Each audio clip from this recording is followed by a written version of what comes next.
Giving all praise and honor to God.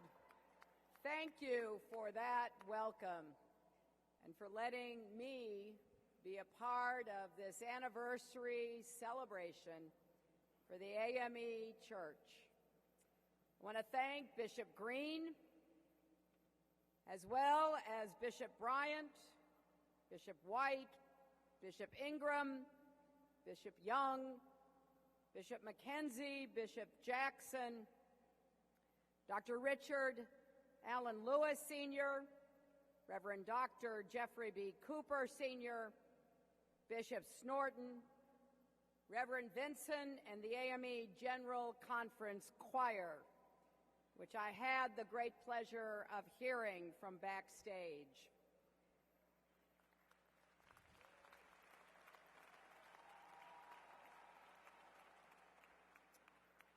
There is no better place to mark this milestone for the AME Church than right here in Philadelphia, the city where this church was founded by a former slave more than 200 years ago.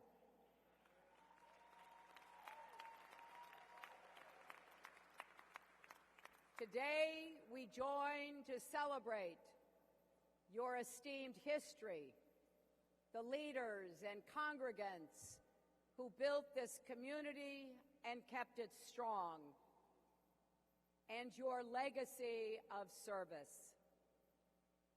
You seek to meet what the book of Micah tells us are the Lord's requirements for each of us: to do justice, love kindness, and walk humbly with your God. As President Obama has said, the church is the beating heart of the African American community. This is the place where people worship, study, grieve, and rejoice without fear of persecution or mistreatment. That is a precious thing, my friends, in this world. I know that from my experience as a lifelong Methodist, how important my own church community has been to me. So I come here today, first and foremost, to say thank you.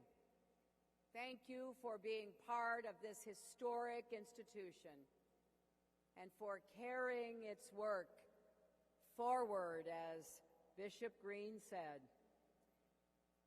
I also come tonight as a mother and a grandmother to two beautiful little children, and like so many parents and grandparents across America, I have been following the news of the past few days with horror and grief. On Tuesday, Alton Sterling, father of 5, was killed in Baton Rouge, approached by the police for selling CDs outside a convenience store. On Wednesday, Philando Castile, 32 years old, was killed outside St. Paul, pulled over by the police for a broken taillight. And last night in Dallas, during a peaceful protest related to those killings, there was a vicious, appalling attack. A sniper targeted police officers. He said he wanted to hurt white people. 12 officers were shot, along with 2 civilians. 5 officers have died. We now know all their names: Brent Thompson, Michael Kroll, Michael Smith, Lorne Aarons, and Patrick Zamaripa. And as I was on my way here today, we heard reports of another shooting yesterday morning in Tennessee. What can one say about events like these? What can people and leaders of faith say about events like these? It's hard, isn't it, even to know where to start. But let's start here. Let's take a moment to pray for all the families and the loved ones suffering today. For Alton's grieving children. For the 4-year-old girl who bravely comforted her mother while Philando died in front of them. For the families of those police officers who lived every day with the fear that something like this could happen, and will always be proud of their service and sacrifice. We pray for those families and for the souls of everyone we lost this week and in all the weeks preceding. May they rest in God's peace. Now, there are many unanswered questions about each of these incidents. We will learn more in the days ahead. And when we know as much as we can, there must be a just accounting.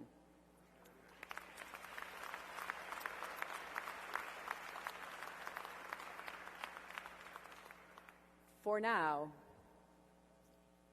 let's focus on what we already know deep in our hearts.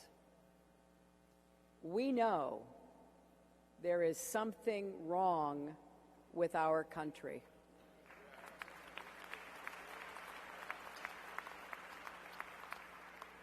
There is too much violence, too much hate, too much senseless killing, too many people dead who shouldn't be.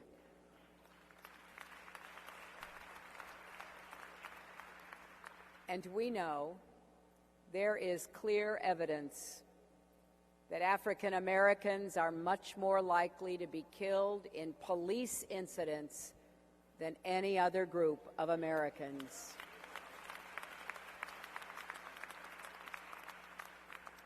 And we know there is too little trust in too many places between police and the communities they are sworn to protect.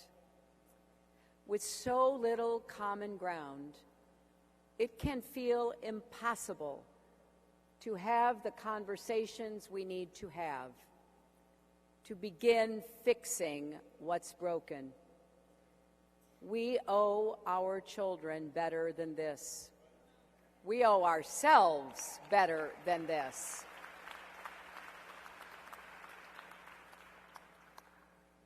No one has all the answers. We need to find them together. Indeed, that is the only way we can find them. Those are the truest things I can offer today. We must do better together. Let's begin with something simple but vital. Listening to each other. For Scripture tells us to incline our ears to wisdom and apply our hearts to understanding. The deaths of Alton and Philando are the latest in a long and painful litany of African Americans killed in police incidents. 123 so far this year alone. We know the names of other victims, too. Tamir Rice, Sandra Bland, Walter Scott, Dontre Hamilton, Laquan McDonald, Eric Garner, Michael Brown, Freddie Gray, Brandon Tate Brown, whose mother, Tanya, is here today, and who was killed not far from here a year and a half ago. Tragically, we could go on and on, couldn't we? The families of the lost are trying to tell us we need to listen. People are crying out for criminal justice reform. Families are being torn apart by excessive incarceration. Young people are being threatened and humiliated by racial profiling. Children are growing up in homes shattered by prison and poverty. They're trying to tell us we need to listen. Brave police officers are working hard every day to inspire trust and confidence. As we mourn the Dallas police officers who died and pray for those wounded, let's not forget how the Dallas Police Department in particular has earned a reputation for excellence. They've worked hard for years to improve policing and strengthen their bonds with the community. And they've gotten results.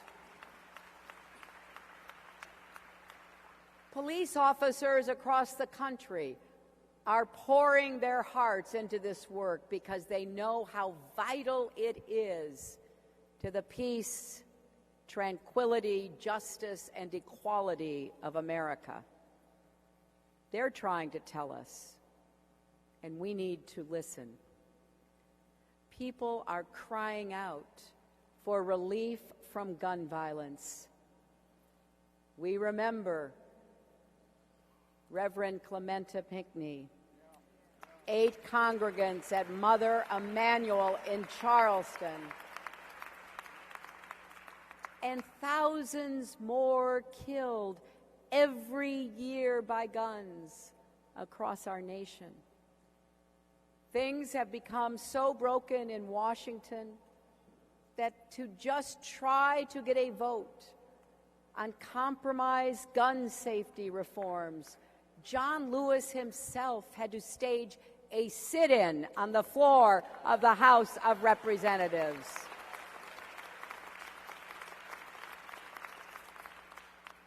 Gun violence is ripping apart people's lives. They're trying to tell us, and we need to listen. I know that just by saying all these things together, I may upset some people. I'm talking about criminal justice reform the day after a horrific attack on police officers. I'm talking about courageous, honorable police officers just a few days after officer-involved killings in Louisiana and Minnesota.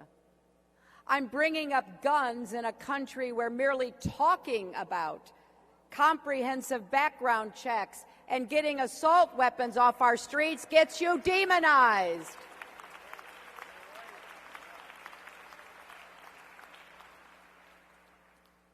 But all these things can be true at once. We do need police and criminal justice reforms to save lives and make sure all Americans are treated equally in rights and dignity. We do need to support police departments and stand up for the men and women who put their lives on the line every day to protect us. And we do need to reduce gun violence.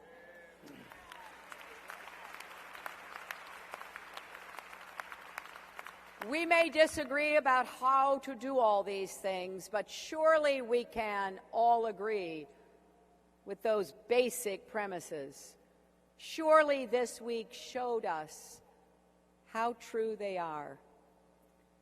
Now, I have set forth plans for over a year to reduce excessive violence, reform our sentencing laws, support police departments that are doing things right, make it harder for the wrong people to get their hands on guns. For example, there are two important steps that I will take as president. First, I will bring law enforcement and communities together to develop national guidelines on the use of force by police officers.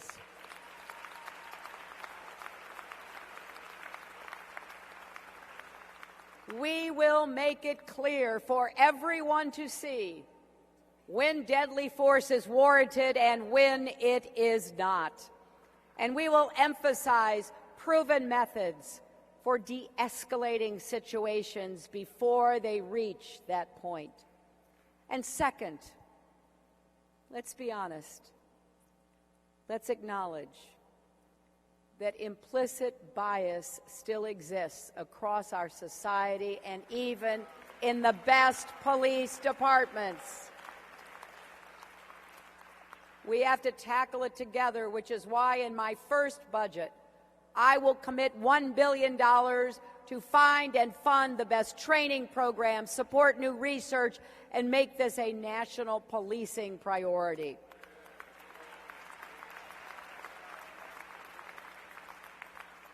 Let's learn from those police departments like Dallas that have been making progress, apply their lessons nationwide. Now, plans like these are important, but we have to acknowledge on their own, they won't be enough. On their own, our thoughts and prayers aren't enough either. We need to do some hard work inside ourselves, too.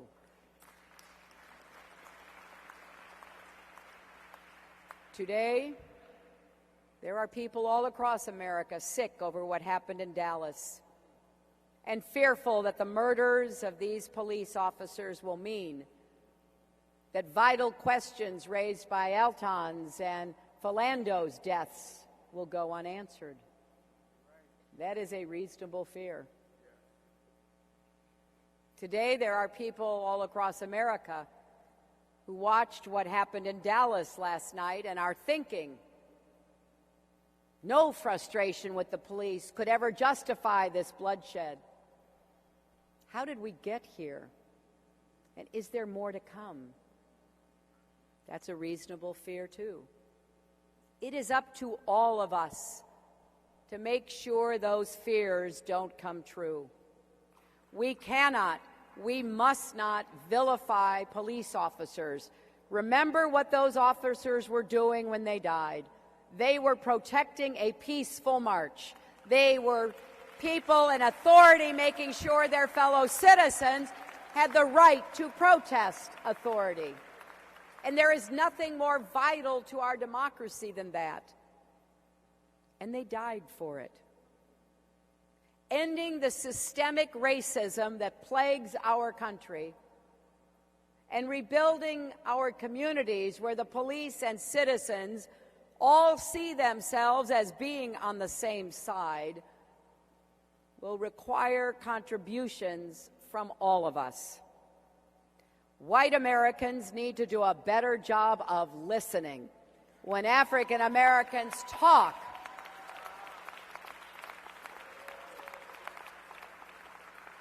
Talk about the seen and unseen barriers you face every day.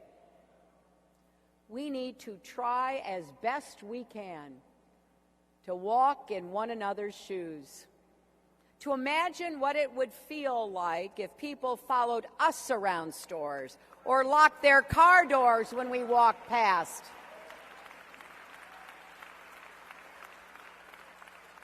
Or if every time our children went to play in the park or went for a ride or just to the store to buy iced tea and Skittles, we said a prayer, please God, don't let anything happen to my baby.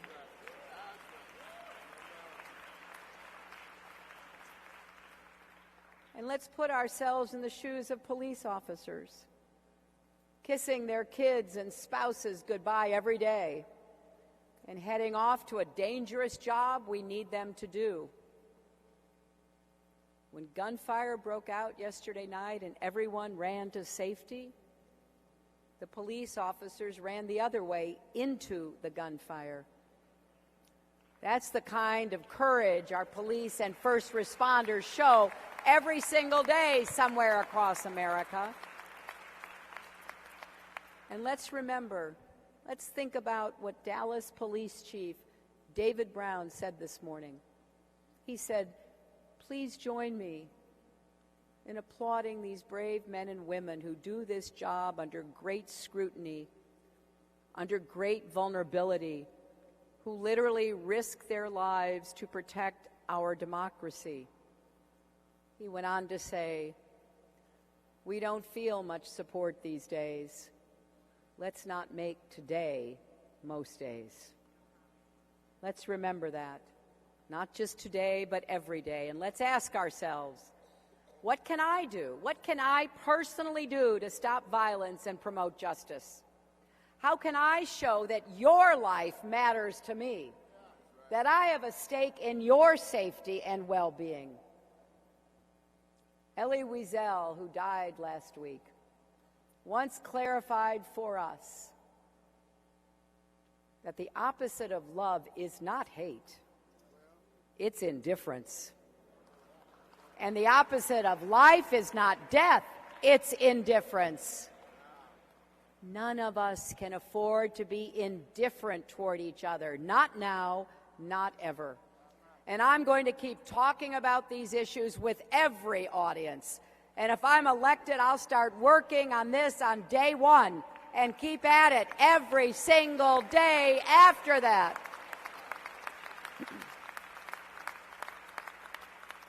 I want you to know, when the 24-hour news cycle moves on, I won't.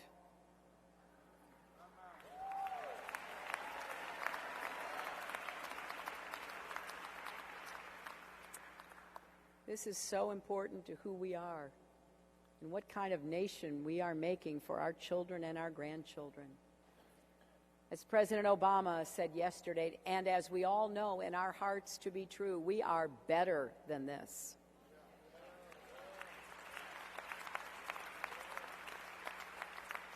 And if we push hard enough and long enough, we can bend the arc of history toward justice.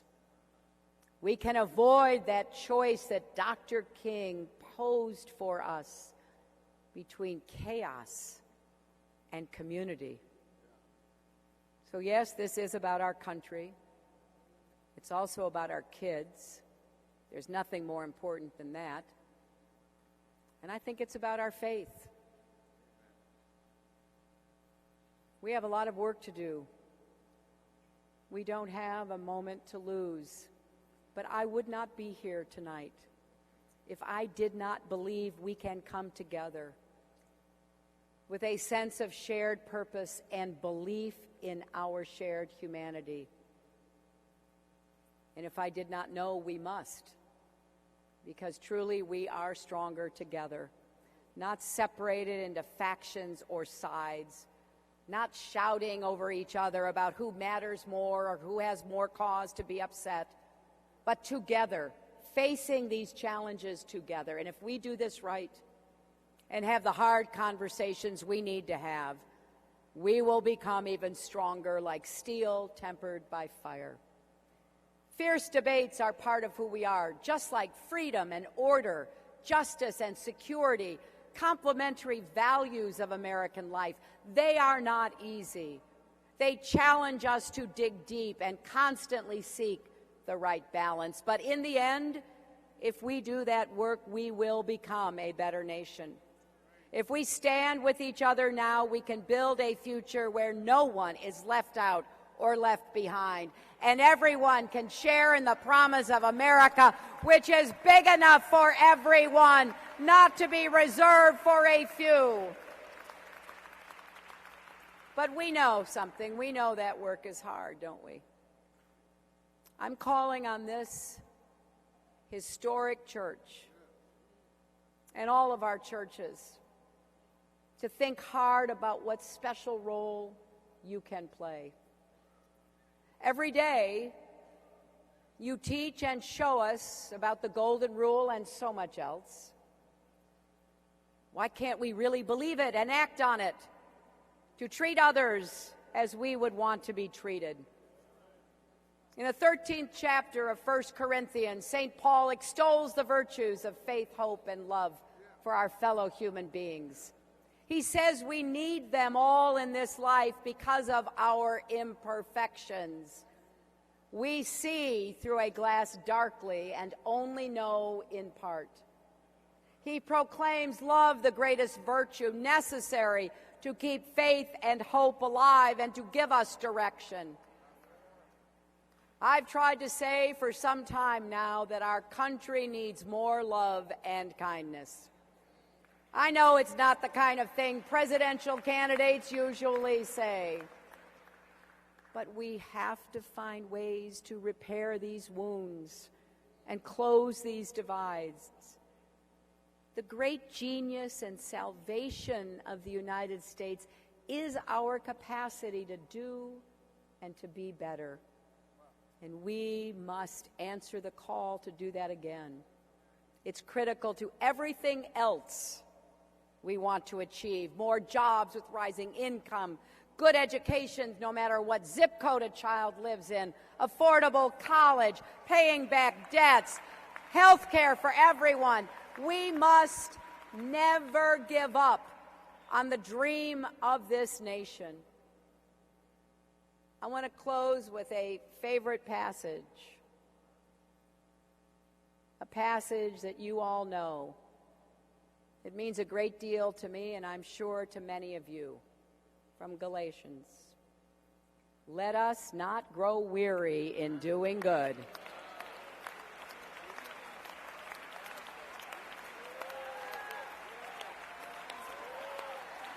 For in due season, we shall reap if we do not lose heart. My friends, let us not grow weary. Let us plan the path forward for all of God's children. There are lost lives to redeem, bright futures to claim. Let us go forward, Bishop, with that sense of heart-filled love and commitment. And may the memory of those we've lost light our way toward the future our children and grandchildren deserve.